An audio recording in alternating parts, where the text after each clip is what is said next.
Thank you so much for joining us on Straight Outta Savannah. I am super, super excited to be here today.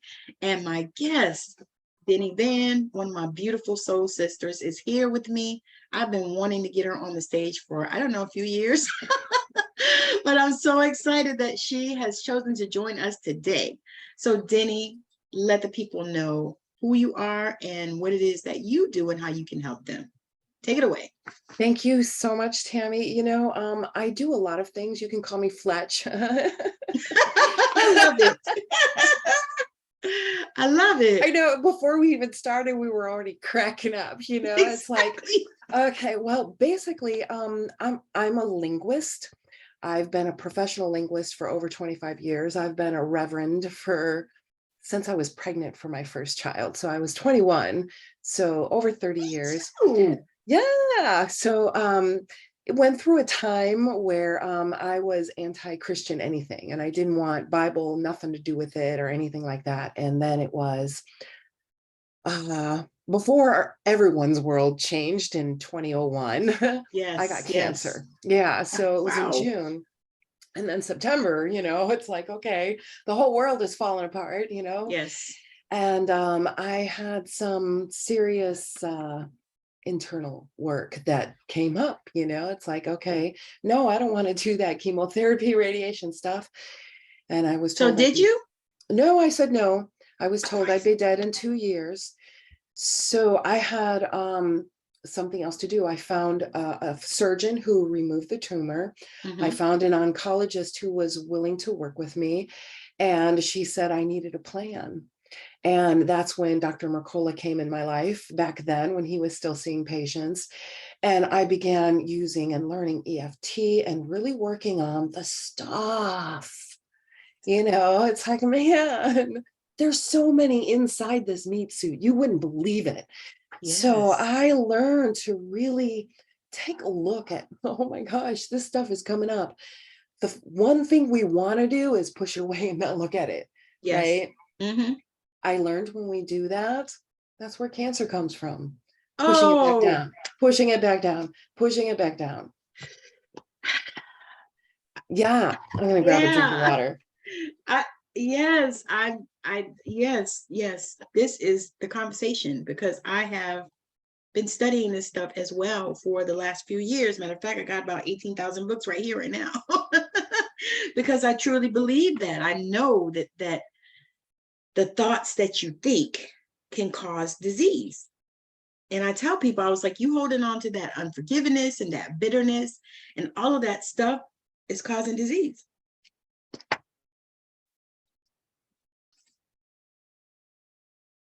All right. So, yeah. So after being told, you know, you don't do this, you'd be dead in 2 years. And I'm thinking, okay, my kids were 6 and 12 at the time. Oh, wow. Yeah. And so I'm like, all right, they're going to be 8 and 14 when I'm dead, right? And you're like, who's going to get them? Yeah. And I didn't even think about those things. All I was thinking about was what I needed to do for me. Yes. And this meat suit, which was a mind shift, you know, because I was in Chicago modeling agencies, and, you know, it's all about the body and the look and, and, you know, the thoughts about your body, which are so horrible, you know, you wouldn't even say that to another person or a child, you know. So I had a lot of stuff that I had to get through. And one of the things that I recognized right at the beginning was I needed to integrate this unprocessed stuff. And, you know, we were talking about the first thing we want to do is stuff it back down. Yep. That's our inclination, our tendency to stuff that shit right back down. It's like, no, I ain't going there. Yeah. So, we don't even want to look at it. Exactly. And as I'm making these decisions about my health, all of this stuff is coming up in my reality. And one of the first things I needed to learn was to say no, because I'm the second oldest of 8 children. Oh my God. Yeah, I got you. So I had to learn to say no to a lot of things. And, you know, before getting cancer, I was on the board of interpreters for the state of Illinois. I was doing all of this stuff. I was involved in a deaf church and just so many things going on. And then boom, you have cancer. Okay. Yep. Everything has to drop and you have to reprioritize. All right, what Yes. is important to me? Yes. What can I say no to? And one of the things I learned of my poor husband is saying, let me talk to my husband first. And 9 times out of 10, he was clueless, right? But it was just enough to create this space. Yes. Yes. To come back and say, okay, I've got too much on my plate. I can't, I have to say no to these things. Yes. And this was the beginning of healing. And this is past June. I've celebrated 21 years since that. Yes, that's right. And faith, I for a while there, I turned away from the teachings, or I shouldn't say the teachings. The teachings The are doctrine. always there, but the people who run it, Yes. the men involved, Yes. I got the you. men who suppress the women and tell Yes. them, you're not spiritual enough. Wait a second. Yes. What does that Or even mean? you know what? You're not supposed to speak. You're supposed to be seen and not heard. These things. Yes. Yes. So I kind of threw the baby out with the bathtub kind of thing. Yes. So after a while, I'm like, okay, I'm studying neuro-linguistic programming, how the body responds. I've, been a licensed massage therapist, and I love the human body, cranial sacral therapy, all of these things that I learned, I applied to myself first. Yes. So as someone who I like has that. gone through and self-educated and taught myself. So some of the things that came to me were literally put in my path. All right, this is the next step I have to take. So I'm learning these things. And one of the first things I learned was Reiki. And what is Reiki? It's a freaking form of prayer. You're putting yourself in a state of open to receive and give. Yes. So it's like, okay, well, here's prayer again, even though I'm trying to push that part away. Right. And Not I even dealing with that. realized it wasn't that. It was, I had some trauma, some stuff that I was stuffing down that kept coming up every time somebody would talk about prayer or talk about God or talk about, have you seen Jesus? Have you discovered Jesus? Have you found Jesus? It's like, no, get that shit away from me. And now with this shift, this state of prayer, when we come into this state, we have to be very cognizant of what we bring with us. Oh, wow. Because if we're bringing in with us thoughts of lack, thoughts of unwanting things into this powerful state of prayer, especially when 2 or more are gathered in his name, yes, you're creating this powerful state. And if we're not conscious of the thoughts we're bringing in with us in these states, what we're doing is we're bypassing the mind and we're going straight to the subconscious and the unconscious, right? And it is a system wherein the Bible says, and the word went out and it comes back fulfilled, right? Yes. So this is within us because we're made in the image of God. So this system is within us. So as we put our wants and desires out, it comes back fulfilled. So we create this state of sending and receiving. We are sending and receiving transmitters. So science now calls this the reticular activating system, right? Except, when you're in this state of prayer and you see, whatever image you see there to come to you, even though the 3-dimensional world is showing me I'm going to be dead in 2 years. I have this very fast spreading cancer that even to this day, I'm banned from donating blood. It's like, so it's like, okay. So you were able to heal that cancer without chemotherapy, radiation, all that crap? Yes. That is correct. I removed the tumor. I removed the tumor and that's it.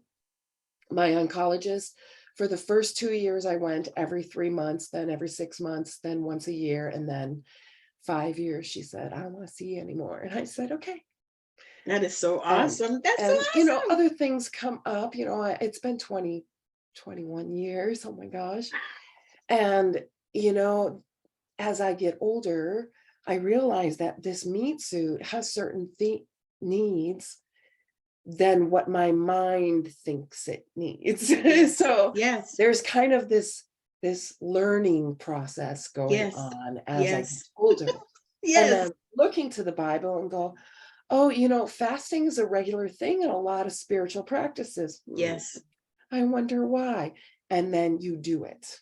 Yes. See, just like any awakening, I can tell you about my experience, but until you experience it, Yes. just like Jesus said, don't take my word for it. Go and Mhm. try it out yourself, right? Yes. Don't Well, take anyone's word. and then didn't he say greater works than these will you do? Yep. Yeah.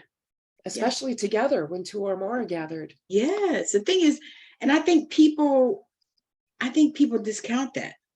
You know, they don't even consider, you know, like people, because people always, for me, I used to get calls all the time, and I still do. Can you pray for me? And even my patients, sometimes they feel, you know, they're like, you pray, don't you? And I say, yeah. I said, I consider myself a walking prayer. So what do you need? You know? But I think that a lot of times people would discount that and not realize, hey, that's two or more coming together. So God is there. You know what I mean? And it's like, it's almost like, to me, it's like a reverence for that.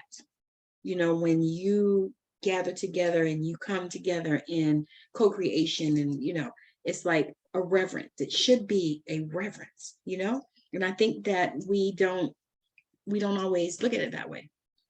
Exactly. And you mentioned an important word, co-creation. Yes. And, you know, when we're at two or more gathered in my name, this co-creation is a conscious endeavor, you know, to reach out and co-create. And we can program this within ourselves. And so over time and self-study and learning and research and trying and doing, you know, over the years, I've learned the importance of bringing two or more together. And so we can do this within ourselves by bringing our heart and mind together. Oh, nice. So I like once you bring the heart and mind together, whether you and I come together and we create this energy field around us that science calls coherence, or you bring your mind in coherence with your heart. This creates our three-dimensional reality where things are drawn to us. And we can create that coherence drawing to us the good things or drawing through us the lack of things. It depends on what is in your mind and heart when you bring it together into that space of coherence.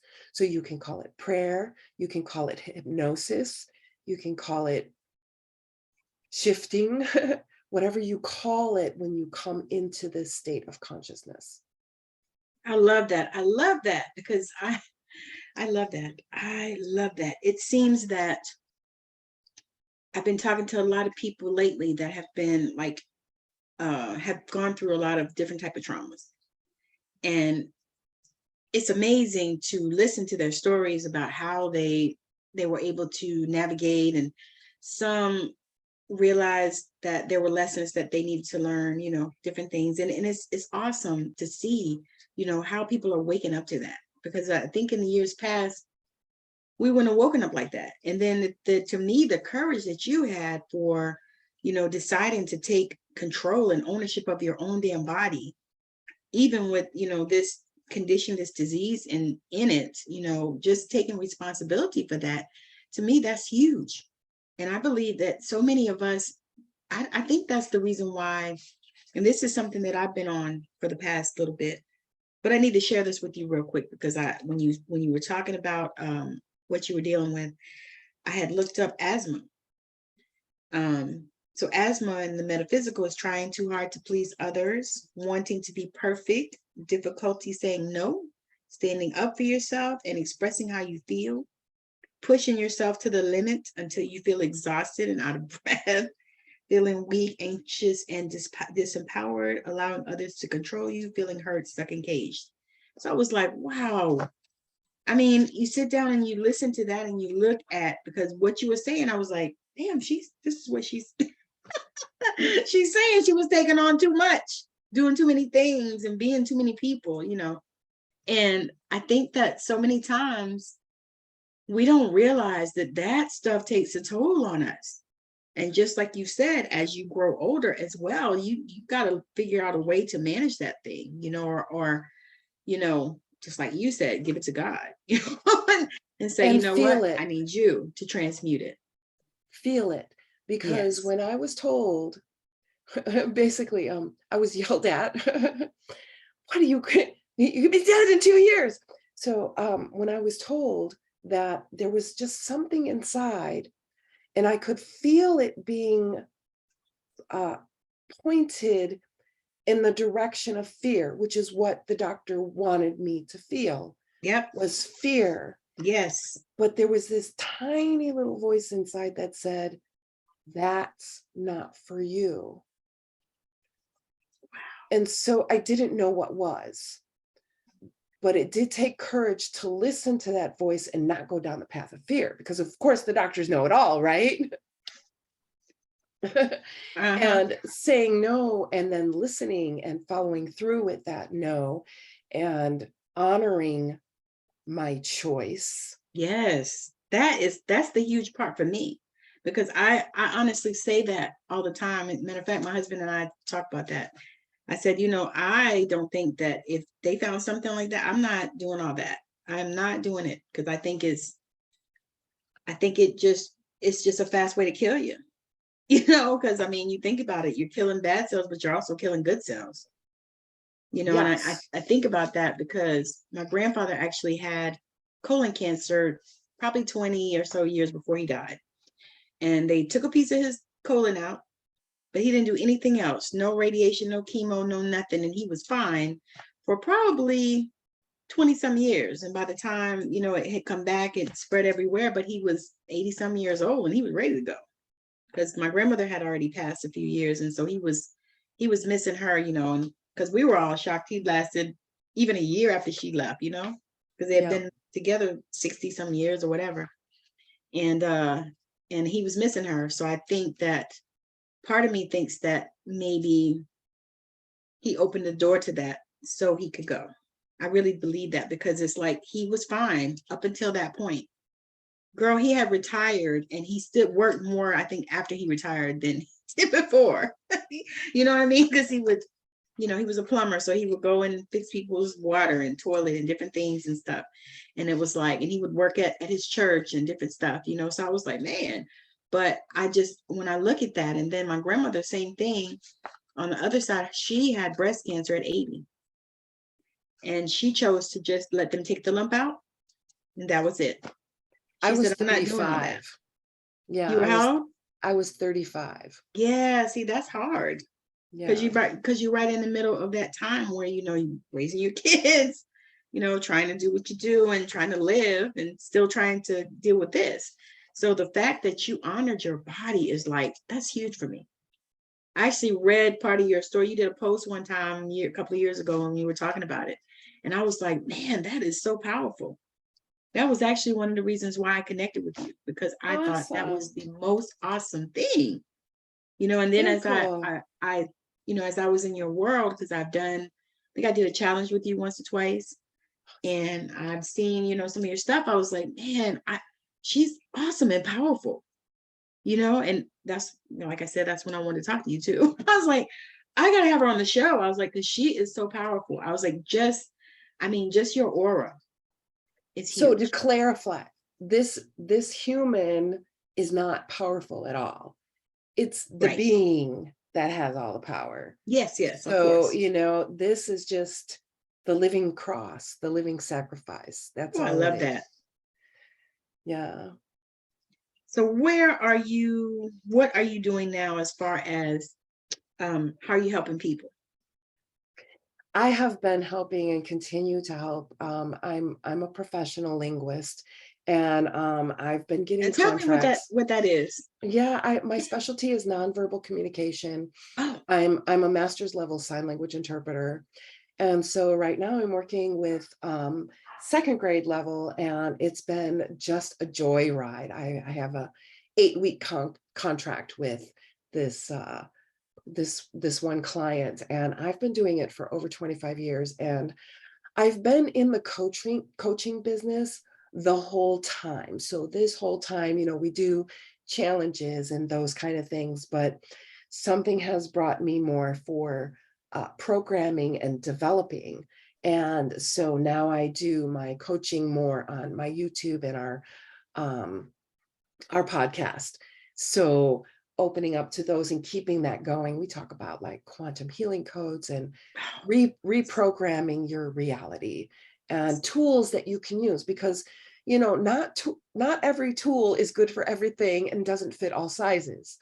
So it's like, okay, we have this wealth of knowledge, but knowledge isn't going to wake us up. No. You gotta use the tool. Yeah. And experience it, and then go, okay, that experience is what Yes. created this space to Yes. reach for the light through the mud, right? Yes, yes, yes, yes. And finally awaken. So at least that's what everybody's goal. But with programming and neuro-linguistic programming and language and linguistics, they go hand in hand so well that when I've discovered that through Gary Flint and his work, he just passed away last year. Oh. But he discovered that you can teach this larger unseen part of us how to do the integration work. And the results that we have been getting is phenomenal. So I've been sharing that. I'm hoping to release it real soon, once copyright, trademark, all that stuff is all done.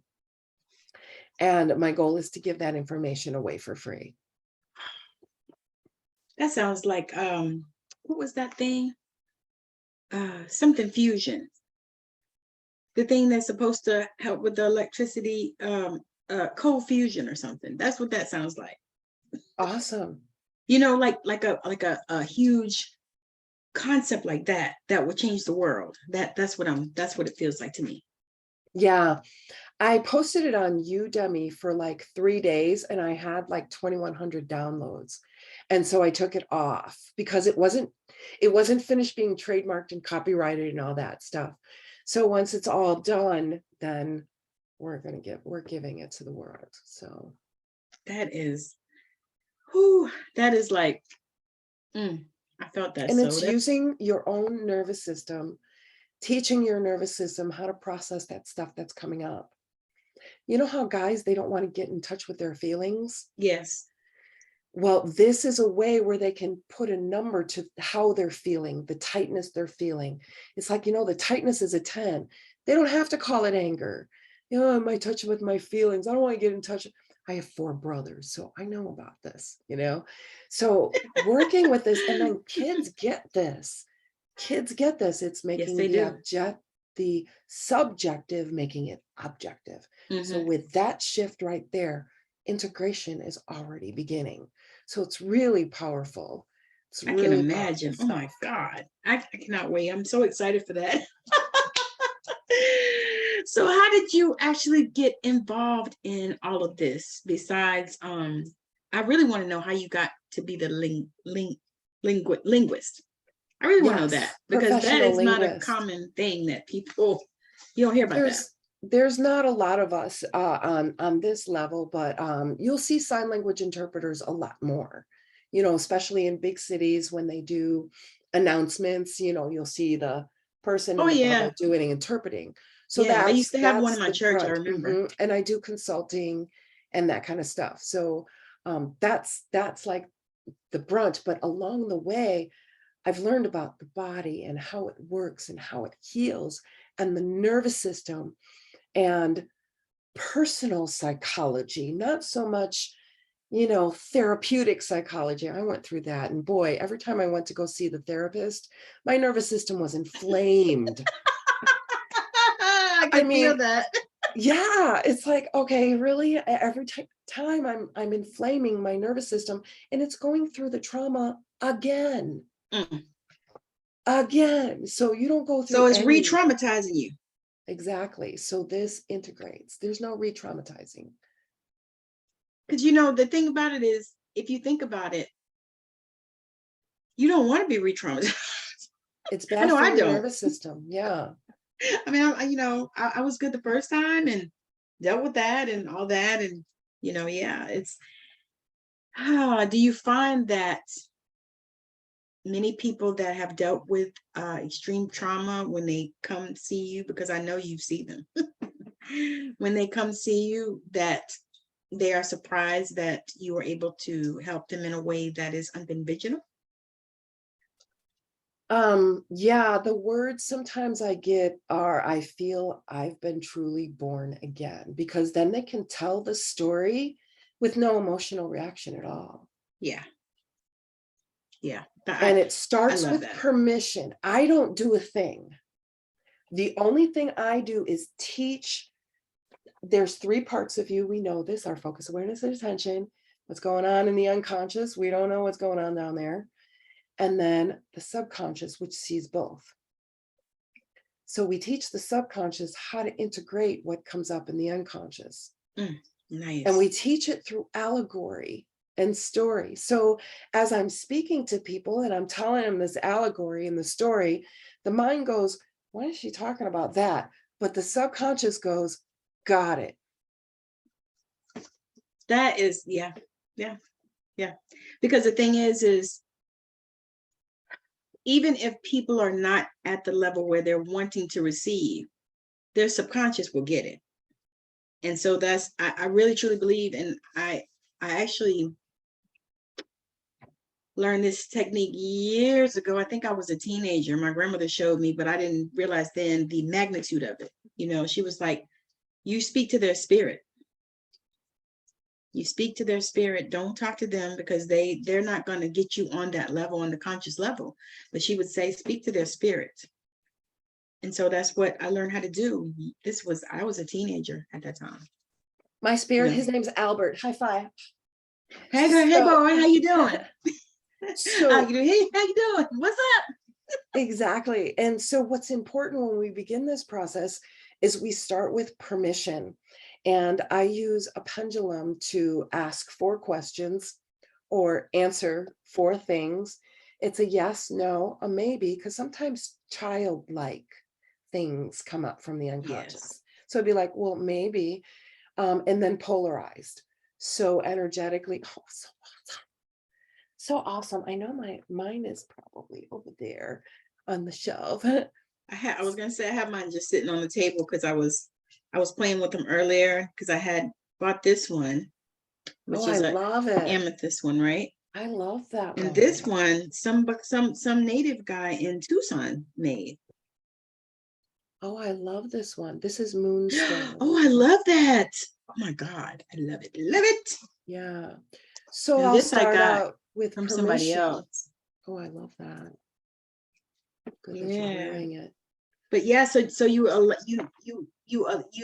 guide them to allow themselves to give them permission, right? I help them set up their healing team. Okay. And their gotcha. healing teams consist of 3 things: their focus, awareness, and attention. What's happening in the unconscious, we don't know. It's like the captain of the ship doesn't know what's going on underneath, right? Right. And then the 3rd part, this part sees both. It sees what you're focused on, and it sees what's going on in the unconscious. This is the part we can teach how to integrate what comes up. And it's fabulous. That is powerful. That is so powerful. Oh my God. And once the person knows how to do it, they don't need me anymore. Their team is assembled. They know what to do. Well, so as I'm working with someone, I anchor the work. So using hypnosis, anchoring the work. I was going to say, because that, to me, I know, oh goodness, I've seen it so much where, because I'm very much like you, I'm going to teach people how to fish thing, because I don't really want to work with people forever. I mean, you know what I mean? I just don't want to do it that way. I want to teach people to fish so that they can do I don't this for need to themselves. work with someone all the time. There are times where it's like, okay, I'm moving along, and then I realize, okay, I got a mindset issue about this. I need some help. And so then help shows up. I mean, it just shows up. I love it. I'm able to work through it. Okay, great. Now I'm moving along. Okay, here comes something else. I've something else is happening. I can't find my way. That's when we need each other. Yes. We That need is each other. that is powerful right there, because you know I see so many healers that they don't get help from other healers.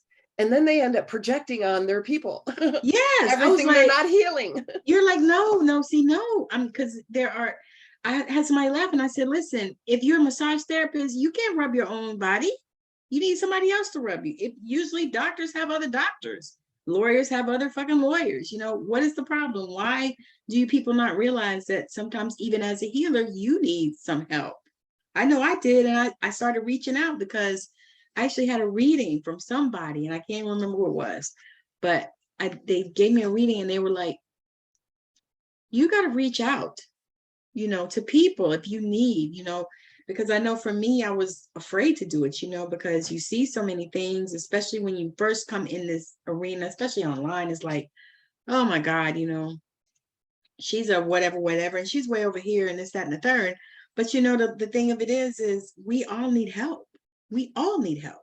Doesn't matter who we are. Don't, you know, doesn't matter what you do. You need somebody sometimes just to bounce shit off of. You know what I mean? I do. And I think So there's something weird happening with my camera. it looks like it's the light is going. But there's no light. So I'm like, where's that coming from? What's going on? Well, you know what? It could be, you know, some of these guys and angels popping in because we are talking about some good stuff.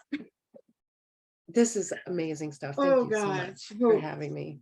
Yeah, I am so super excited. It really has, because I mean, I've been wanting to talk to you for, I think it's been about 3 or 4 years. Wow. Awesome. I think we actually were going to do it one time and something happened. I think I couldn't do it and then maybe you couldn't do it, and we were like, okay, and so it kind of went by the wayside. And then I seen your email, I was like, I need to get this girl on my stage. I'm so glad you did. I'm so glad. This has been so much fun. So Awesome. Share with the people where they can connect with you, or the best places to connect with you. And if you want to share, if you have any thing that you're offering or whatever, you can talk about that. And so we can, because we're gonna have to close out. But it's been so awesome. Yeah. Well, I'm Heartfelt Awakening, heartfeltawakening.com, heartfeltawakening@gmail.com. And our podcast is Heartfelt Awakening, but our YouTube, we're switching to reality programming. So as reality programmers, taking these tools and applying them to ourselves. So that's what our YouTube is kind of shifted and focusing on. As I'm shifting my career, I'm doing more programming work with building websites, and I have a license to make any website ADA compliant. So anybody with visual issues, seizure type issues, they can just click on the website and make it so that it's accommodating oh wow, to their that's nice. disability. And most business owners don't know that there's actually a law. So you might want to look into it. And we offer this as a service, but any programmer can make websites, you know, compliant, you know. It takes a little extra work and effort. I was gonna say, I guess if you think about it, it's almost like when they put handicap accessible things in apartments and houses and hotels and stuff like that. Right. So public places have to be accessible. A website is a public place. Who knew? So this is under, I want to say Title 1 or no, Title 3 or 4. Yeah, probably I know Title what you're 3 talking of about. the ADA, with Americans with Disabilities Act. And really, it's the license that we use. It actually is better for your SEO. And Google takes a look at those websites that make their website accessible, and they rank them higher. At least that's what they're doing right now. Awesome. So some positives, Well, and it's not definitely expensive. have to have a conversation. So those are all the things I do. I know in the beginning I said I'm Fletch, right? Yeah. I love it. And you really are. Yeah, I love it. But you know what? I don't think there's anything wrong with that. To be honest with you, I feel the same way, because I'm like, I feel multidimensional. Yes, you know, because I love doing this and I love the healing work, but I also love to help people write books, you know, do book consulting. I like all that stuff. And I'm also doing something with real estate investing. So I'm like, why do you have to be one dimensional?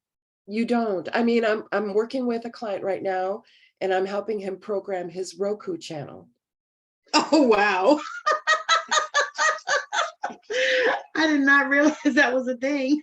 Yep. And then next he wants to put it on Amazon Fire as an app. Yes, that is a thing. You can, yep, I can help. I do that. I love it. I love it. I love it. And you know, programming those things isn't any different than programming ourselves. Oh, now that's a thought. That really is. If you think about it, it's like, okay. Think of the word routines. When you're setting up a Yes. program, you set up routines. What do you got to do to this program? Set up routines. Set up routines. Yeah, I love it. Love it. Love it. Yeah. All right, You're y'all. being amazing, darling.